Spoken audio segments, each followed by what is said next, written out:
In this lecture, we will discuss about dimensional equation, dimension formula, dimensional analysis. तो सबसे पहले हमें ये तो समझना पड़ेगा ना कि डायमेंशन होता क्या है। यार आपको पता है कि 7 फंडामेंटल क्वांटिटी होती हैं। क्या बोल रहे हैं? 9 होती हैं। 7 मैन होती हैं, 2 सप्लीमेंट्री होती हैं, वो एंगल और सॉलिड एंगल की, उनकी बात नहीं करते, हम 7 की बात करते हैं। तो 7 फंडामेंटल क्वांटिटी की हेल्प से दूसरी ऐसी क्वांटिटी जो इन पे डिपेंड करती हैं, ड्राइव्ड बोलते हैं जिन्हें, उनको एक्सप्रेस किया जाता है। तो फंडामेंटल क्वांटिटी के ऊपर कुछ पावर लगाई जाती है। मतलब कि जो फिजिकल क्वांटिटी हम यूज कर रहे हैं उसमें उन 7 फंडामेंटल क्वांटिटी में कितनी क्वांटिटी कितनी बार आई हैं। यार एक एग्जाम्पल से हम इसे समझ लेते हैं। जैसे कि हमारे पास है एरिया में क्या होता है? लेंथ इनटू विड्थ होती है, या विड्थ भी लेंथ होती है। तो यहां पे जो फंडामेंटल क्वांटिटी लेंथ है ना, वो 2 बार आ गई। मतलब यहां पे लेंथ इनटू लेंथ हो गई। तो ये क्या हो गया? L square. ये 2 है ना, ये डायमेंशन है कि एरिया के लिए जो डायमेंशन आ रहा है लेंथ में वो 2 आ रहा है। तो हम ऐसे फंडामेंटल क्वांटिटी के ऊपर पावर लगा देते हैं जिससे हमें पता लगता है कि उस फिजिकल क्वांटिटी में कोई फंडामेंटल क्वांटिटी कितनी बार आई है, कितने टाइम्स आई है। तो बच्चों, the dimension of a physical quantity are the power to which the fundamental quantities must be raised to represent the quantity completely। Complete बताने के लिए हम ये बात करते हैं। तो मैंने क्या बताया? हमारे पास कितनी फंडामेंटल क्वांटिटी होती हैं? 7 होती हैं। तो जब हम डायमेंशनल फार्मूला लिखते हैं, जब हम डायमेंशनल इक्वेशन लिखते हैं, तो देखिए m पहली फंडामेंटल क्वांटिटी मास, L दूसरी fundamental quantity length, T time, MLT, ये हमारे पास आ गई।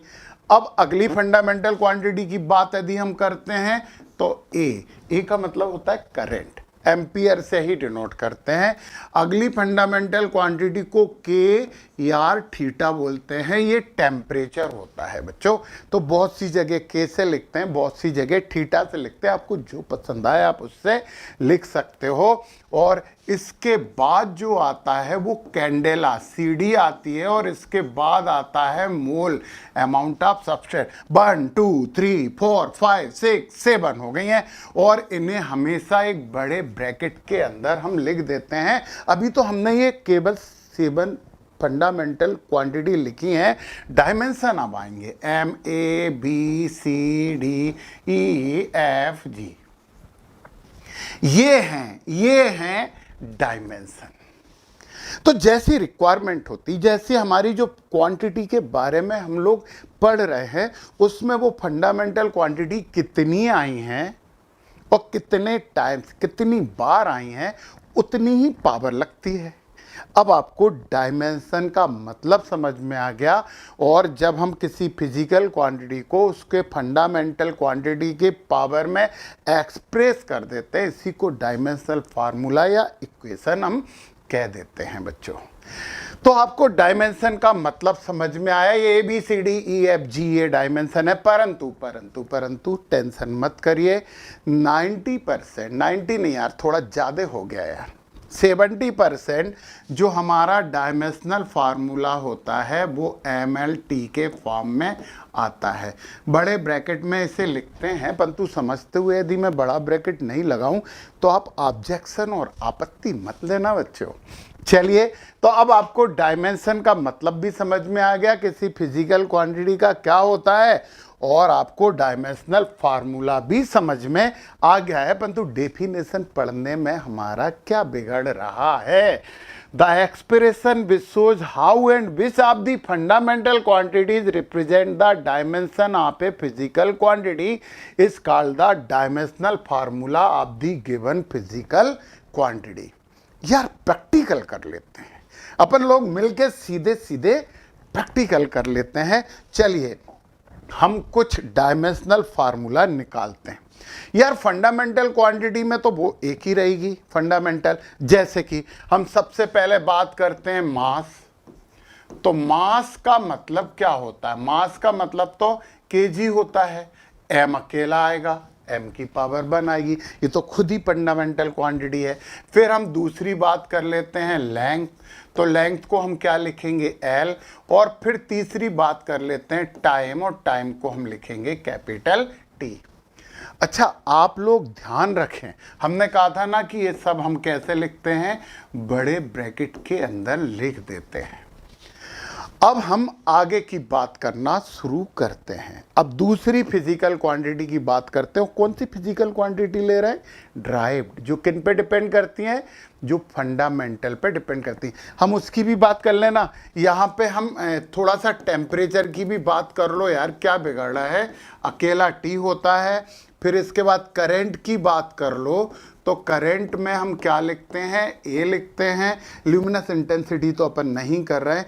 अमाउंट ऑफ सब्सटेंस हम मोल की बात कर रहे हैं, तो बच्चों इसे तो MOL ही लिखते हैं, और ये सब बड़े ब्रैकेट में लिख देते हैं। ये तो हमारी वो फंडामेंटल क्वांटिटी हो गई। ल्यूमिनस इंटेंसिटी हम कभी यूज नहीं करेंगे यार, अभी तो नहीं करेंगे, है ना, किसी कंपटीशन में भी नहीं करेंगे, 11-12 में भी नहीं करेंगे, तो अपन नहीं लिख रहे हैं, 6 ही लिख देते हैं, होती 7 है। ल्यूमिनस इंटेंसिटी कैंडेला जिसकी यूनिट होती है। चलिए ये तो फंडामेंटल हो गई। अब हम उन क्वांटिटी का बात करना यहाँ पे स्टार्ट कर दें जो फंडामेंटल पे डिपेंड करती हैं। हम यहाँ पे शुरू करते हैं एरिया से। आप बोलोगे सर बार बार आप एक ही चीज पढ़ा रहे हो, लेंथ इंटू विड्थ। विड्थ भी लेंथ में तो ये हो जाएगी L इंटू एल बराबर क्या हो जाएगा? L square. एरिया हो गया। वॉल्यूम की बात करिए, वॉल्यूम की बात करिए, वॉल्यूम वॉल्यूम हो जाएगा length into width into height, ये हो जाएगा L into L into L is equal to क्या हो गया यार बच्चों? LQ हो गया। वॉल्यूम की बात भी कर ली है। अब थोड़ा सा आगे बढ़ जाए, थोड़ा आगे बढ़ जाए, हम स्पीड की बात करते हैं, और स्पीड का मतलब वेलोसिटी भी होता है। यार वेक्टर और स्केलर से यहाँ पे कोई अंतर नहीं पड़ता। तो ये क्या होता है? डिस्टेंस या डिस्प्लेसमेंट अपॉन टाइम। यहाँ पे हम यहाँ पे डिस्प्लेसमेंट या डिस्टेंस अपॉन टाइम लिख सकते हैं। तो डिस्प्लेसमेंट और डिस्टेंस जो भी लिखो, मेजरमेंट तो लेंथ में ही होने वाला है बच्चों। तो ये तो L हो जाएगा, और टाइम का क्या हो जाएगा? T। तो इससे अपन क्या लिख देते हैं?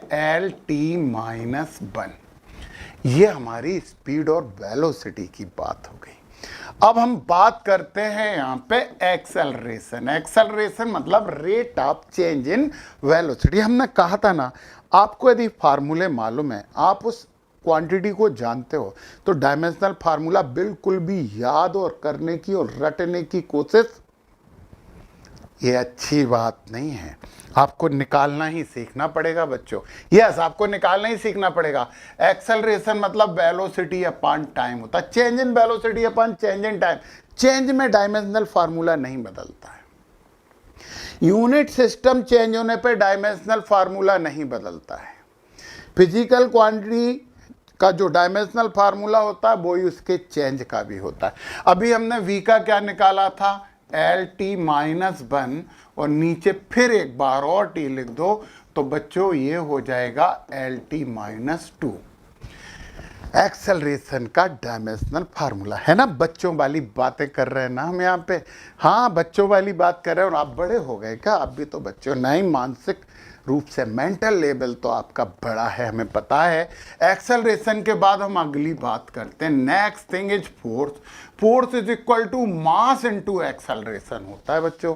मास का डायमेंशनल फार्मूला क्या आता है? m, और a का डायमेंशनल फार्मूला हमने ये लिखा है एल टी माइनस टू। तो फोर्स का डायमेंशनल फार्मूला आ गया M L T minus to.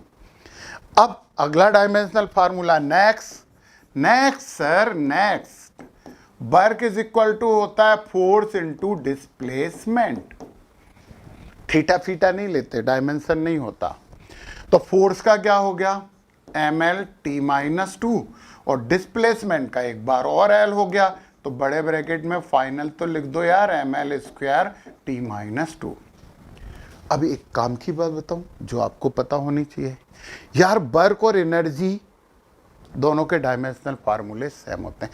अरे वर्क ही एनर्जी होता है, अरे सर यस वर्क ही एनर्जी होता है। वर्क करेंगे तो चेंज इन एनर्जी होगा, वर्क करेंगे तो चेंज इन पोटेंशियल एनर्जी होगा।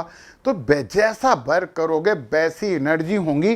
तो दुनिया की जितनी एनर्जी हैं भाई, एनर्जी की टाइप्स की बात करते ना, kinetic energy, potential energy, muscular energy, nuclear energy, alpha energy, beta energy, यार जितनी भी एनर्जी नाम की चीज है ना, सबका डायमेंशनल फार्मूला सेम ही होता है। टाइप बदल जाने से डायमेंशनल फार्मूला चेंज नहीं और नहीं होता है बच्चों, ये भी दिमाग में रखना। ये ही डायमेंशनल फार्मूला किसका हो गया, जितनी टाइप की आपने एनर्जी पढ़ी हुई है वो सब टाइप की एनर्जी का हो गया। अब ठीक है, वर्क की बात भी हमने यहां पे कर ली, तो आगे की बात क्या करें, पावर की बात करते हैं। पावर मतलब रेट ऑफ डूइंग वर्क। हम यहाँ पे वो फार्मूले यूज कर रहे हैं जो आप 9-10 में पढ़ चुके हो। नए फार्मूले तो हम आगे पढ़ेंगे, वहीं के वहीं डायमेंशनल फार्मूले निकाल लेंगे। यहाँ पे टाइम पास और टाइम वेस्ट करने की जरूरत बिल्कुल नहीं है। हमने कहा था कि कोई बंसाट नहीं, कोई शॉर्टकट नहीं, सब कुछ होगा यहाँ पे, परंतु सब कुछ भी वो होगा जो लॉजिकली है, कि हम यहाँ पे सबके फार्मूले याद करते फिर सबके डायमेंशनल फार्मूले, ऐसा नहीं है। हम आगे फिजिक्स पढ़ते जाएंगे और हम एक के बाद एक कॉन्सेप्ट पढ़ते चले जाएंगे और उनके डायमेंशनल फार्मूले वहीं पे निकालते हुए चले जाएंगे, परंतु कुछ ऐसी चीजें हैं जिनका निकालना पड़ेगा। वर्क का क्या होता है बच्चों, वही होता है जो एनर्जी का होता है, M L square T minus two, और नीचे एक और टी आ जाती है। तो पावर का जो डायमेंशनल फार्मूला होता है वो M L square T minus three हो जाएगा। और यार ये बड़ा ब्रैकेट, बड़ा टेंशन, बड़ा टाइम पास कर रहा है। पावर हो गया ना, पावर के ही जैसा प्रेशर भी ले ले, पावर के ही जैसे प्रेशर भी ले लो। हम यहाँ पे प्रेशर की बात करते हैं। आपको पता है फोर्स पर यूनिट एरिया होता है pressure, force per unit area pressure होता है। तो फोर्स का तो हमें मालूम है यार, M L T minus two है, ये निकाल के रखा हुआ है हमने। एरिया का क्या हो जाएगा एल स्क्वायर, एक एल से तो ये स्क्वायर कैंसिल हो जाएगा। तो यहाँ पे बचा क्या हमारे पास, ये बचा हमारे पास एम एल माइनस वन, ऊपर जाएगा ना, और टी माइनस टू। वेवलेंथ होती है ना, लेंथ होती है, डायमेंशनल फार्मूला एल होता है। कंफ्यूज मत होना, जैसे वेवलेंथ है ना, वेवलेंथ क्या होती है, ये total difference table in one vibration, किसी भी वेव के द्वारा, ये तो लेंथ ही होती है, इसका डायमेंशनल फार्मूला एल ही होता है। फ्रीक्वेंसी न्यू की बात करते हैं तो 1/T होता है, यानी inverse of time period is equal to the frequency. Time period का उल्टा कर दो, इनवर्स कर दो, तो बच्चों वो फ्रीक्वेंसी हो जाती है। तो फ्रीक्वेंसी 1/T को ऊपर लिखेंगे तो क्या हो जाएगा, T माइनस 1, ये फ्रीक्वेंसी का फार्मूला होता है। तो यार ऐसे हम सबके डायमेंशनल फार्मूले यूज कर लेते हैं। पता तुम्हें यहाँ पे क्या समझ में आ रहा है, देखिए यहाँ पे यदि हम फोर्स की बात करते हैं, फोर्स में मास है, लेंथ भी है, और टाइम इनवर्स टू टाइम है, मतलब ml/t स्क्वायर होता है। होता है यार, ml/t स्क्वायर होता है। इससे हम फोर्स का फार्मूला निकाल सकते हैं। देखो जरा, m की जगह क्या लिखेंगे, m की जगह अपन क्या लिखेंगे, kg, पहले यूनिट निकालने हैं। l की जगह क्या लिखेंगे, मीटर, और ये t माइनस टू है तो नीचे लिख दो सेकेंड स्क्वायर। kg किसकी यूनिट है, केजी मास की यूनिट है, मास लिखेंगे। मीटर पर सेकंड स्क्वायर किसकी यूनिट है? मीटर पर सेकंड स्क्वायर तो एक्सेलरेशन की यूनिट है, तो फिर अपन एक्सेलरेशन लिख सकते हैं। तो पता है हमें कोई डायमेंशनल फार्मूला दिया है, कोई यूनिट दी है, तो हम उससे भी तो डायमेंशनल फार्मूला निकाल लेते हैं। एक सीख लो यार, क्या बिगाड़ा, हर कुछ यूनिट ले रहे हैं। मान लो हमारे पास एक यूनिट है केजी मीटर स्क्वायर और सेकंड स्क्वायर और एम्पियर स्क्वायर। केजी है ना, केजी है।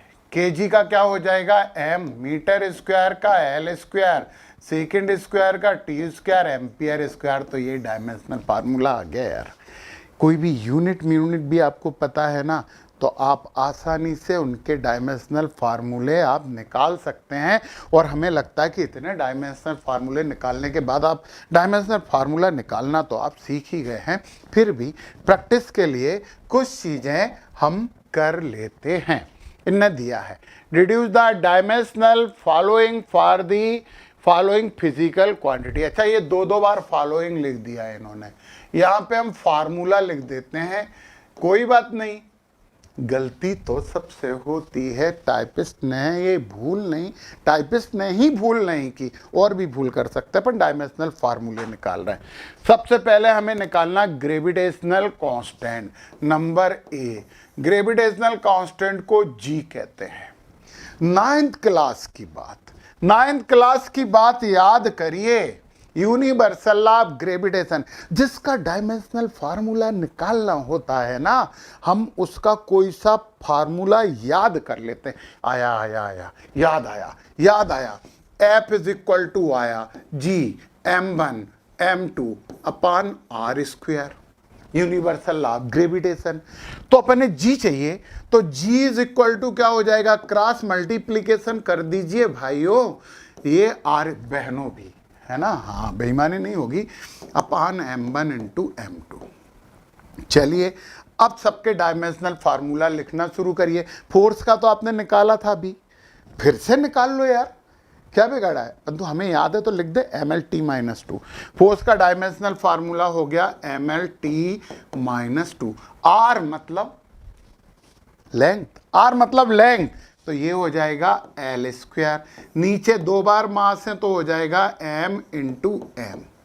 अब आप एक काम करिए, इस m से तो ये m काट दीजिए, ये m ऊपर चले गए तो m पावर -1 हो जाएगा। L2 और 1 है, बेस यदि सेम होते हैं तो पावर ऐड हो जाती हैं, 2 और 1 3 हो जाएगा ml3, और t-2 तो बेचारा अकेला था, उससे तो कोई अंतर नहीं पड़ता। ये हमने निकाला ग्रेविटेशनल कांस्टेंट का फार्मूला। बच्चों ये यूनिवर्सल कांस्टेंट होता है, और यूनिवर्सल कांस्टेंट का मतलब समझते हो आप? पूरे यूनिवर्स में उसकी वैल्यू कभी भी चेंज नहीं होती है, किसी भी कंडीशन में चेंज नहीं होती है, किसी भी हालत में चेंज नहीं होती है, सुख में दुख में सब में उसकी वैल्यू चेंज नहीं होती है। ओके ठीक है, अब हम जहाँ पे बी पे पावर तो निकाल लिया था यार, फिर भी जब इन्होंने पूछा तो फिर से बता दें। पावर का मतलब है rate of doing work. Rate of doing work का मतलब W का क्या था यार? ml स्क्वायर t-2 था, अपान ये हो गया t, तो ये क्या हो जाएगा? ये हो जाएगा ml स्क्वायर t-3। ये पावर का फार्मूला हो गया। ओके, और अब पावर के बाद आप काय के निकालेंगे? काफिशिएंट ऑफ विस्कोसिटी। ये तीसरे नंबर की बात कर रहे हैं बच्चों, सी, काफिशिएंट ऑफ विस्कोसिटी, जिससे कि ईटा से डिनोट किया जाता है। ईटा का मतलब होता है एन की एक टांग पकड़ के खींच दो।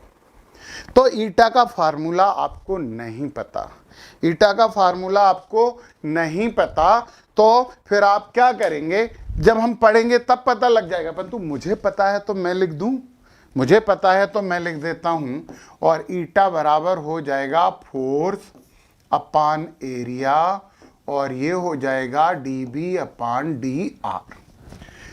dB अपान dr को बच्चों बोलते हैं rate of change in velocity with respect to distance. Rate of change in velocity with respect to distance known as velocity gradient. मत समझो, ज़्यादा दिमाग मत लगाओ, इसे सॉल्व करने पे दिमाग लगा लो। तो पता है ये हो जाएगा क्या, F/A, dr ऊपर चला गया, dv नीचे हो गया। अब सबके फार्मूले लिखिए, mL/t-2 F का फार्मूला, dr d में लगने से कुछ नहीं होता, ये डिफरेंशिएशन हो या कुछ भी हो, जो क्वांटिटी है उसका ही डायमेंशनल फार्मूला होता है। तो ये L आ गई, और A का मतलब होता है L² और V का मतलब होता है LT-1।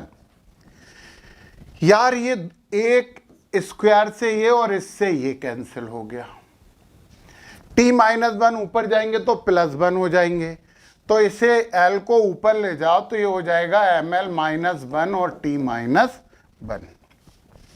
ये है काफिशिएंट ऑफ विस्कोसिटी का फार्मूला, जो कि आपको समझना था और आपने समझा। आगे देखिए क्या पूछ रहे हैं, सरफेस टेंशन, डी की बात कर रहे हैं, डी की बात कर रहे हैं तो सरफेस टेंशन, थोड़ा सा कलर चेंज कर देते हैं ताकि दोनों चीज़ें अलग अलग दिखाई जाएं। सरफेस टेंशन को जनरली सिग्मा मिग्मा से और कभी कभी टी से डिनोट करते हैं, अपन सिग्मा से कर देते हैं, और ये होता है फोर्स पर यूनिट लेंथ। ये सरफेस टेंशन किसी भी लिक्विड के सरफेस पे वर्क करता है और perpendicular downward inside the liquid ये वर्क करता है। और यहाँ पे हमारे बच्चे देखेंगे फोर्स का mL/T-2 होता है और लेंथ का तो L ही होता है, L तो ख़त्म हो गया, mT-1 हो जाएगा। ये है सरफेस टेंशन का डायमेंशनल फार्मूला।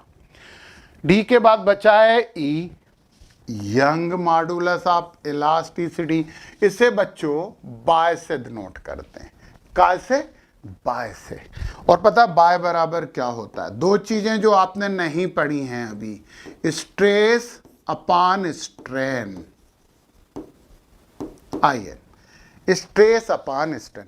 यार स्ट्रेस को आप प्रेशर मान लीजिए, क्या मानेंगे, क्या मानेंगे, क्या मानेंगे, प्रेशर, प्रेशर। स्ट्रेस का मतलब प्रेशर होता है, P से लिख देते हैं, और स्ट्रेन जो है वो डायमेंशन लेस है, ऐसी फिजिकल क्वांटिटी है जिसका कोई डायमेंशनल फार्मूला नहीं होता है।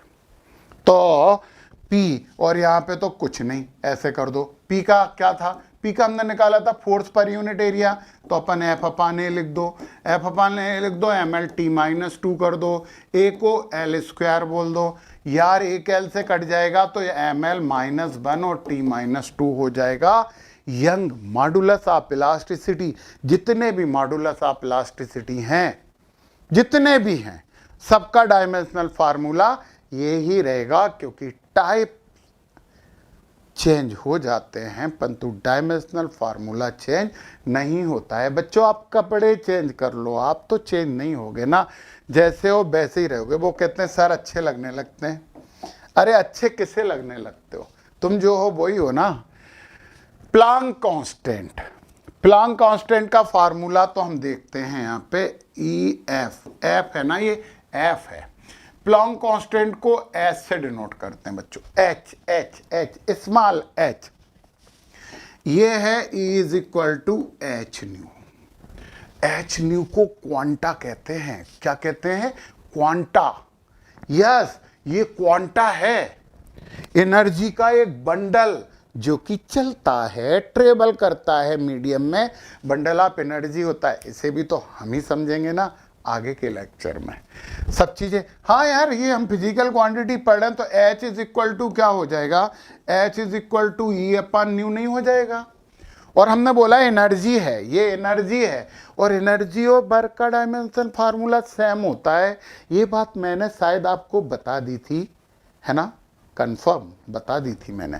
तो यहाँ पे हो जाएगा क्या, mL² T-2 तो E का फार्मूला हो गया, न्यू का होता है T-1, न्यू का होता है T-1। ये ऊपर जाएंगे तो माइनस हो जाएंगे, ये आ जाएगा ml² t-1। ये हमारे फार्मूले। यार डायमेंशनल फार्मूला मुझे पता है कि अब आप किसी का भी डायमेंशनल फार्मूला कभी भी आप निकाल सकते हो, कैसे भी निकाल सकते हो, आपको कभी कोई प्रॉब्लम होगी नहीं डायमेंशनल फार्मूला निकालने में। आप कोई भी फिजिकल क्वांटिटी का यदि आपको फार्मूला मालूम है, यदि किसी फिजिकल क्वांटिटी का आपको यूनिट मालूम है, तो आप डायमेंशनल फार्मूला निकाल लोगे। सर रुक तो जाओ आप। यस यस हम रुके हैं। चलिए हम यहाँ पे डायमेंशनल पे बेस्ड कुछ और अच्छे न्यूमेरिकल करते हैं। आप देखिए, अच्छा इन्होंने और पूछ लिया, फाइंड द डायमेंशनल फार्मूला। ये दो बार फॉलोइंग लिखा है बच्चों, यहाँ पे फार्मूला है। यार है फार्मूला तो है। For the following physical quantities. In physical quantities का हमें फार्मूला निकालना है। ये थोड़ी अच्छी हैं, 12th क्लास में पढ़ोगे, ये 11th में नहीं पढ़ोगे, इसलिए निकाल देते हैं। अपना क्या बिगड़ रहा है यार। सबसे पहले चार्ज का निकालते हैं। नंबर ए, चार्ज को क्यू से डिनोट करते हैं। Rate of flow of charge is called current. ये तो आपने 10 में पढ़ा था यार। Current I is equal to Q upon T. तो बच्चों Q इज इक्वल टू क्या हो जाएगा? Q इज इक्वल टू हो जाएगा IT। IT information technology. I का A और T का T, 80 है ना। तो चार्ज का डायमेंशनल फार्मूला 80 हो जाएगा। दूसरा क्या पूछा है इन्होंने? का पूछा है दूसरा पोटेंशियल। पोटेंशियल को V से डिनोट करते हैं। पोटेंशियल आपको मालूम है, energy per unit charge. Potential का फार्मूला होता है V is equal to W upon Q naught. Q लिख दो, Q नॉट लिख दो, Q1 लिख दो, Q2 लिख दो, Q4 लिख दो। डायमेंशनल फार्मूला तो 80 ही होगा यार। हाँ, कितने कपड़े बदल लो तुम ही रहोगे कि तुम्हारा नाम बदल जाएगा, है ना। तो जो सीरीज है वो सीरीज ही रहेगा। वो पैंट शर्ट पहन ले, कुर्ता पजामा पहन ले, कोट पैंट टाई पहन ले, कोई अंतर नहीं पड़ता। और आपको W का फार्मूला मालूम है, वर्क होता है ml² t-2 और Q का फार्मूला अभी निकाला हमने, 80 होता है। और अब इसे सॉल्व कर लीजिए तो ये हो जाएगा ml², ये T एक ऊपर चली जाएगी तो माइनस हो जाएगी, t-3 हो गया, ऊपर जाएगी तो माइनस हो जाएगी ml t-3, और a भी ऊपर जाके माइनस में हो जाएगा बेचारा। तो ml² t-3 a -1 होती है। तो बच्चों ये था हमारा किसका फार्मूला? यस, ये हमारा जो फार्मूला था वो था पोटेंशियल का। अब हम C की बात करते हैं, रेजिस्टेंस। तो रेजिस्टेंस पूरा क्यों लिखा सर? इसे भी तो R से लिख सकते थे, R। तो रेजिस्टेंस निकालने के लिए एक बात आपको पता है यार, ये सब डायमेंशनल फार्मूला में ब्रैकेट लगा देना। हमने नहीं लगाया तो ब्रैकेट लगा देते हैं, है ना। तो V is equal to IR होता है। क्या होता है ये V is equal to IR? ये था ओम्स लॉ। तो R इज इक्वल टू क्या हो जाएगा? R is equal to V upon I हो जाएगा। तो V का डायमेंशनल फार्मूला तो आपका क्या था? ml² t-3 a -1, और I का डायमेंशनल फार्मूला तो A होता है। तो ये और ऊपर चले जाएंगे तो ये क्या हो जाएगा? ml² t-3 a -2। ये आ गया हमारा रेजिस्टेंस का फार्मूला। तो रेजिस्टेंस के फार्मूले के बाद D का मतलब होता है कैपेसिटेंस। कैपेसिटेंस को कैपिटल C से डिनोट करते हैं, और C का फार्मूला मैं आपको बता दूं Q अपॉन V होता है। Q अपॉन V होता है। अरे Q अपॉन V होता है यार बच्चों। अच्छा तुम तो वैसे ही मान रहे हो कि होता है यार, 12 में पढ़ोगे ना। परंतु Q का फार्मूला क्या है बताओ? Q का फार्मूला है 80, और B का फार्मूला क्या है? ml² t-3 a की पावर -1। तो देखो m ऊपर चले गए, -1 हो गए, एल ऊपर चले गए तो -2 हो गए, t -3 जब ऊपर जाएगा तो प्लस हो जाएगा तो t की पावर 4 हो जाएगी, और a -1 ऊपर जाएगा तो a की पावर +1 हो जाएगी। लिखते नहीं, ये है डायमेंशन फार्मूले। अभी हम थोड़ी देर पहले कह रहे थे ना बच्चों, थोड़ी देर पहले हम आपसे कह रहे थे ना कि हम कुछ अच्छे न्यूमेरिकल करते हैं। ये कोई अच्छा न्यूमेरिकल था? ये तो अपने आप आ जाएगा। अच्छे न्यूमेरिकल का मतलब अच्छे ही न्यूमेरिकल होता है। अब देखिए आप, ये है वो आपका न्यूमेरिकल, तो पढ़िए। If velocity, time and force were chosen as basic quantities, the dimension of mass will be. अब सुनिए आप, उनने क्या बोला, जो फंडामेंटल क्वांटिटी होती थी ना हमारी, वो 7, वो नहीं बोली उन्होंने। फंडामेंटल क्वांटिटी क्या क्या दे दी?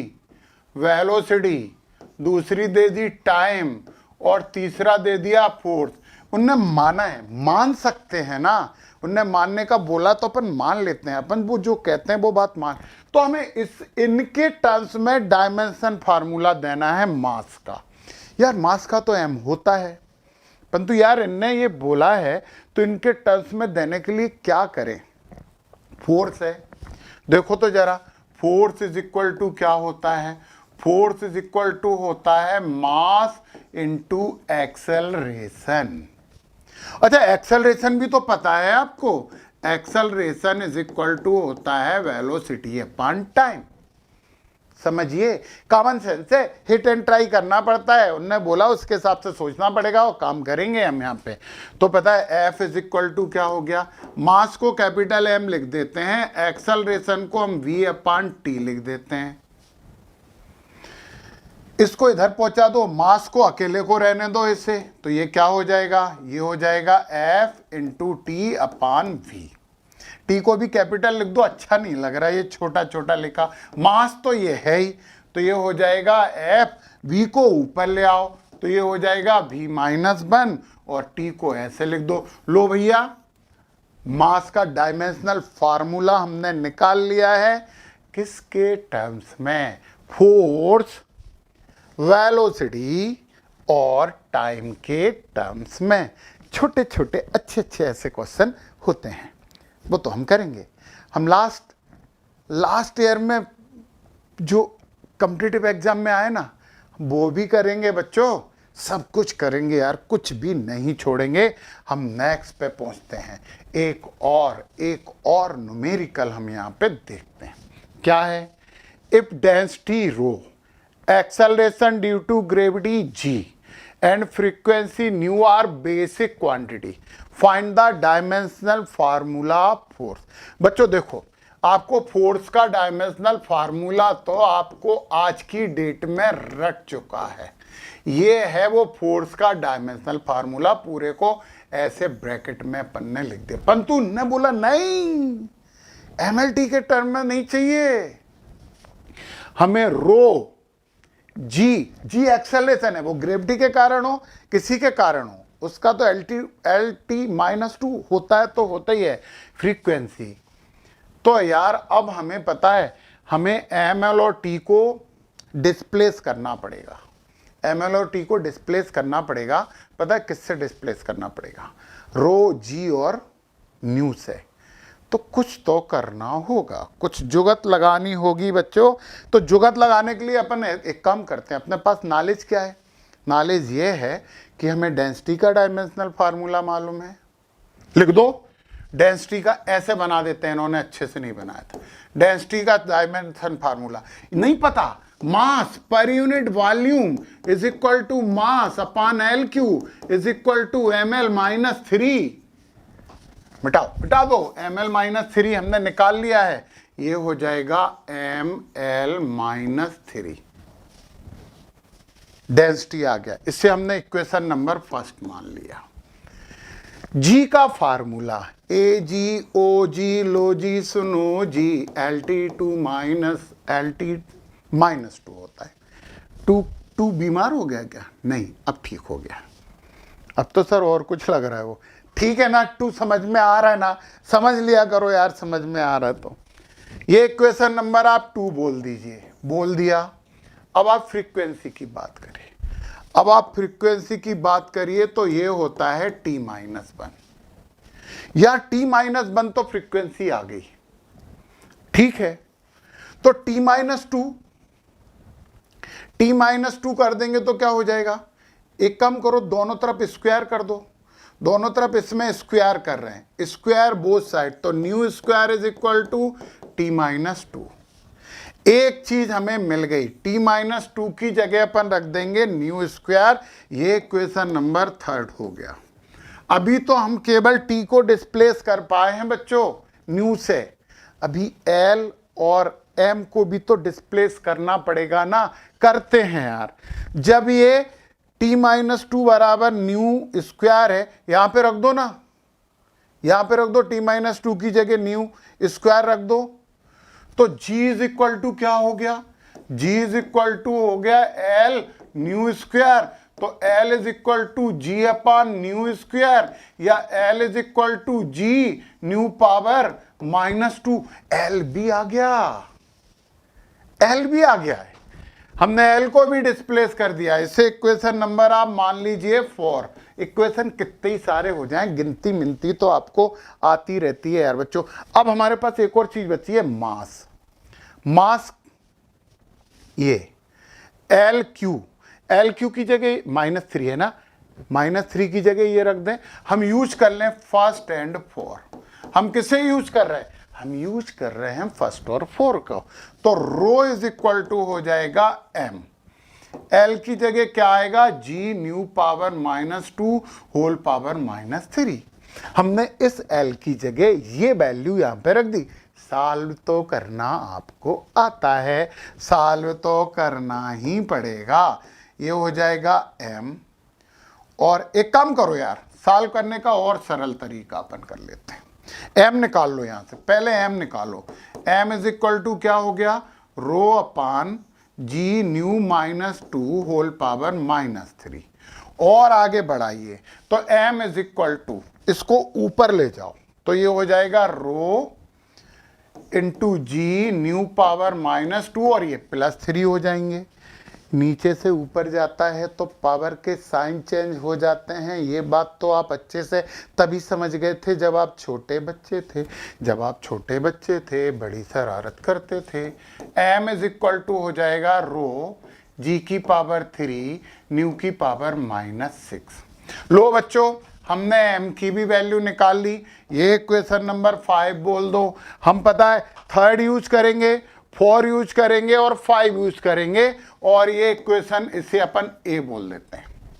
तो हम क्या क्या यूज कर रहे हैं, इक्वेशन a, 3, 4 एंड 5, इन सब को हमने उपयोग में लेके आ गए।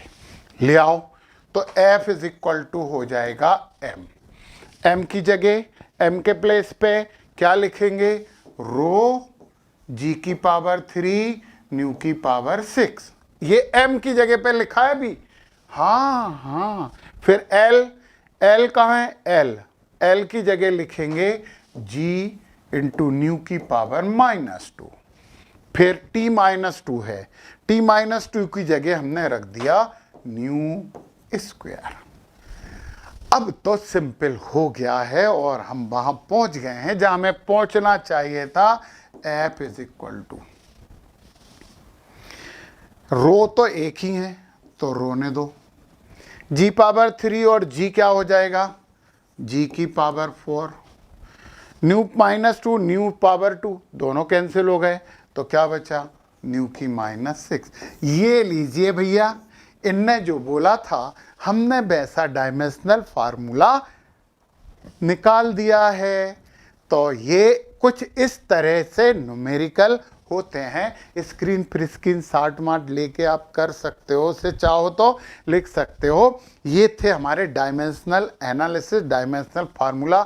बच्चों यहीं नहीं रुक सकते, ये डायमेंशनल फार्मूला हमारी लाइफ में बहुत ज़्यादा यूज़फुल हैं। तो बहुत ज़्यादा यूज़फुल है तो हमें इनके एप्लीकेशन तो करना ही होगा। तो बच्चों नेक्स्ट लेक्चर में हम बात करेंगे एप्लीकेशंस ऑफ डायमेंशनल फार्मूला और उनके बहुत से न्यूमेरिकल मतलब एप्लीकेशन ही होता है। तब तक के लिए नमस्कारम, मिलते हैं बच्चों।